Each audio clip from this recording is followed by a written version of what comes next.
Brain tumour brain tumour में भी Calcarea car बहुत बड़ी दवा है। बिस्मिल्लाहिर्रहमानिर्रहीम। अस्सलाम वालेकुम। कैसे हैं डॉक्टर साहिबान? खैरियत से हैं? उम्मीद है इंशाअल्लाह खैर और आफियत से होंगे। आज जो हमारा मौजू है वो है कलकेरिया कार्ब। कलकेरिया कार्ब एक बहुत बड़ी एंटीसोरिक दवा है और बहुत सी बीमारियों में काम आने वाली है।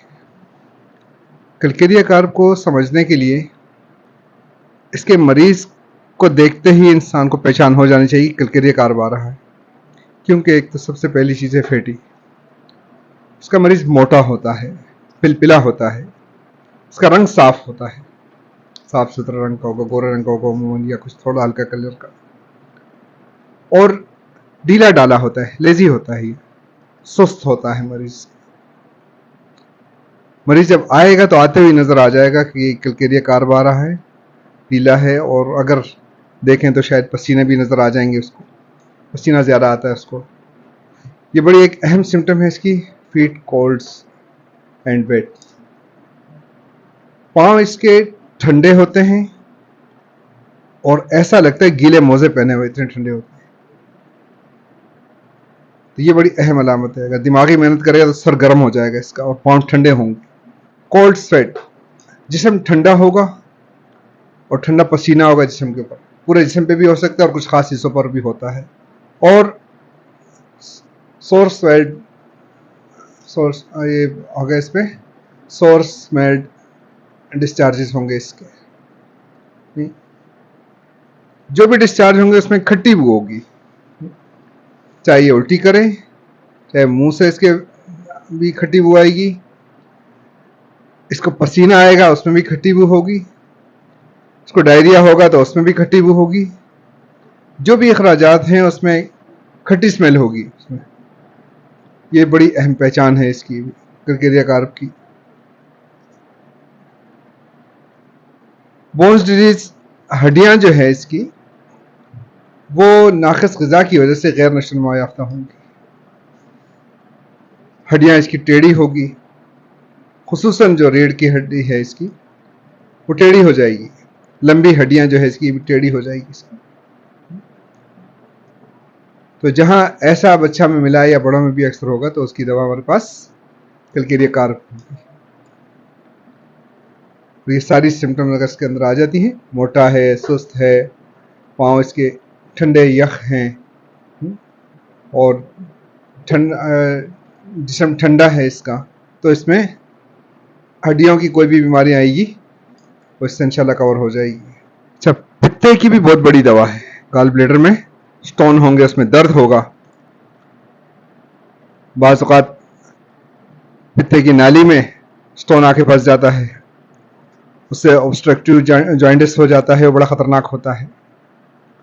तो उसमें भी बाकी दवा जो भी बने उसमें कलकेरिया कार्ब की खुराक हम दे देते हैं और वो उसको क्लियर कर देती है गॉल ब्लैडर। तो इसको भी हम जहन में रखें कि Calcarea carb gall bladder stone की बहुत बड़ी दवा है। और भी मेडिसिन है बहुत सारी गॉल ब्लैडर स्टोन्स की, जिसमें चाइना सरफेरसत है और कोलेस्ट्रिनम है। कोलेस्ट्रिनम हम अमूमन 1 ml में 8-10 दिन बाद एक खुराक दे देते हैं। इसके अलावा फेल्टोरी है, वो भी लो पोटेंसी में अच्छा काम करती है। फेल्टोरी में यह है कि खाना खाते ही कुनूदी आ जाती है पेशेंट पे। उसकी बात करेंगे इंशाल्लाह तफसील में फिर उस पर, जब उस मेडिसिन पे आएंगे। लेकिन यहाँ कलकेरिया कार्ब को हमने याद रखना है कि अगर हमारे पास मोटा पेशेंट आ जाता है, ढीला डाला पेशेंट आता है, जिस्म उसका ठंडा है, ठंडे पसीने आते हैं, अखराजात जो हैं उसमें खट्टी स्मेल है और गॉल ब्लैडर स्टोन है, तो इसकी यही सिम्टम लेके आ जाते हैं। लंग्स में इसके बड़ी एक अहम सिम्टम आती है इसके अंदर, सांस की तकलीफ, खांसी और सांस की तकलीफ सीढ़ियाँ चढ़ने पे बहुत ज़्यादा हो जाती है, बैठना पड़ता है पेशेंट को। अगर ऐसा पेशेंट हमारे पास आता है कि सीढ़ियाँ चढ़ने पे सांस चढ़ना और खांसी का बढ़ना और खाना खाते हुए दिल में तकलीफ हो जाती है या खांसी शुरू हो जाती है, उसकी भी दवा कलकेरिया कार्ब है। अगर बाकी अलामात के साथ पेशेंट ये सिम्टम लेके आता है लंग्स की, कि सीढ़ियाँ चढ़ता है तो सांस फूल जाता है, दिल की धड़कन भी बढ़ जाती है उसकी, खांसी बढ़ जाती है उसकी,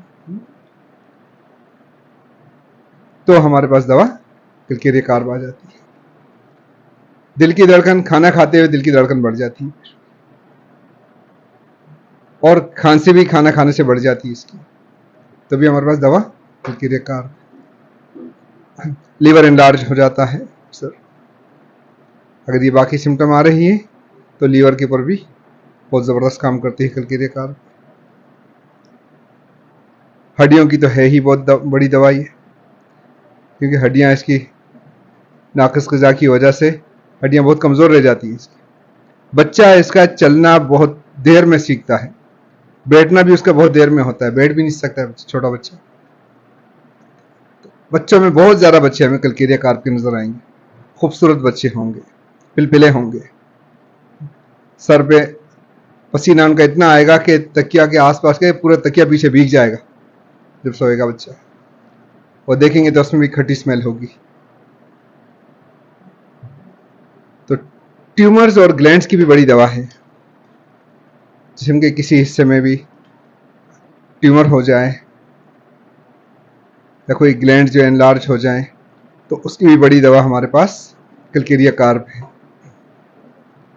ख़ास तौर पे अगर मोटे पिलपिले पेशेंट आते हैं हमारे पास और उनके हैं चाहे टॉन्सिल्स हैं, चाहे गर्दन के पीछे ये गुदूद होते हैं यहाँ पर वो इनलार्ज हो जाए, या इनके प्रोस्टेट इनलार्ज हो जाए, या यहाँ पेट के गुदूद हैं, चर्बी के गुदूद बन जाते हैं, बढ़ जाते हैं, किसी भी हिस्से के कोई गुदूद अगर बढ़ जाते हैं या ट्यूमर हो जाता है कहीं, यहाँ तक के ब्रेन ट्यूमर में भी कलकेरिया कार्ब बहुत बड़ी दवा है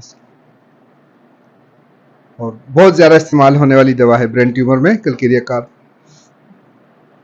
लेकिन कलकेरिया कार्ब के साथ इसमें मियाज़मेटिक मेडिसिन लाजमी चाहिए होती है।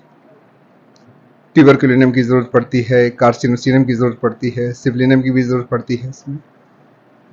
तो वो देखें पेशेंट की मियाज़मेटिक मेडिसिन कौन सी बनती है, तो वो लाजमी देंगे हम। इसमें बहुत से केस से कवर हो जाते हैं।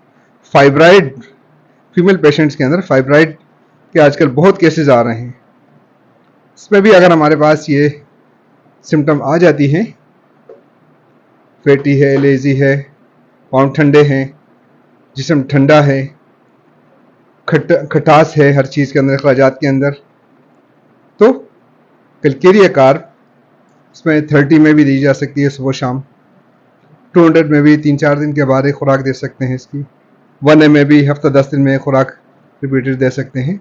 लेकिन वहाँ पर भी हम देखेंगे मियाज़मेटिक मेडिसिन को देखेंगे।